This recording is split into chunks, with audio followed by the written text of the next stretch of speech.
No? 3. Game na, ikaw naman.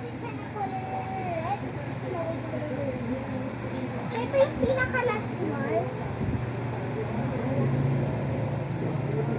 Yung pinaka-last one na natin. Ay, okay na to siya. Tapos, square natin yan. Pakita mo sa kanila to. Okay Pakita po. mo na.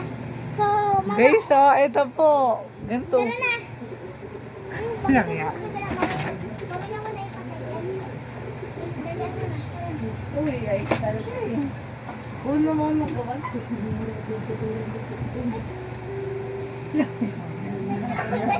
Uy!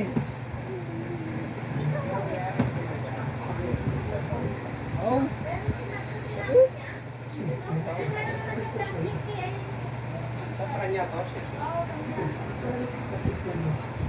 Hello po guys. Sorry po kung nahuli po kami ng pinsang kong maliit. Sorry po kung maikli lang ang ating part 3. Pasensya nyo po. Mag-comment lang kayo para sa part 4. Ayun, alam mo na sasabihin. Bye-bye!